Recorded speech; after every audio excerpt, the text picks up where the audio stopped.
I have a friend who has 3 to 5,000 XRP spread across Coinbase and Cold Wallet. When does he get an LLC? When to move from Coinbase? I would keep anything on Coinbase. Again, Coinbase or any other exchange, I like Uphold, and there's a few others that do a good job of custody for people that I don't think are going to go bankrupt anytime soon. So that's not my issue with them. My only potential concern with Coinbase and the other exchanges, when there is a situation with Tether and Bitcoin, and they need liquidity to be able to facilitate transfers on their exchange. I mean, Shane Ellis gave you the Shane Ellis theory where Bitfinex goes illiquid and they use XRP in the interim, and voila, it moves to $589 because of the demand just on their exchange. My concern is that's their XRP. If your XRP is on their exchange, it is their XRP. It is not an FBO account like we provide at Digital Wealth Partners, inside institutional custody, segregated, bankruptcy remote. It's none of those things, okay? It may be segregated. There are a few people out there that do segregated and a few people that do have small amounts of insurance on stuff. Bankruptcy remote, unless you're working on the institutional side, which some do have it, Anyway, if you got 3 to 5,000 XRP, you're not on that side. And not to poo-poo on anybody, I'm just keeping it real. I would get it off there,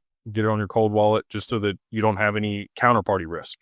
You still have your own risk at that point, right? Like you have radical responsibility. There's no recourse. There's no insurance on your cold wallet. I would get it off the exchange and get it on the cold wallet. If you don't feel comfortable having it all in one place, maybe have 2 cold wallets. Zaman is a hot wallet, but it's secure. I like We'd Say. I like his products. I think that they're doing a good job. They are charging fees now for larger transactions on there. They got to make money somehow. So I get that. It didn't used to be that way though. So anyway, I would get it off of Coinbase. If it were me, that's what I would do. If you want to sell some later, you move it back on there. You got an account. Right. And then for the LLC, again, once you get to somewhere between $50,000 and $80,000 in total portfolio value in crypto, that's where things start to make sense on the cost to benefit. Less than that, you're going to be better suited just continue to dollar cost average and spend $2,000 on that versus the LLC.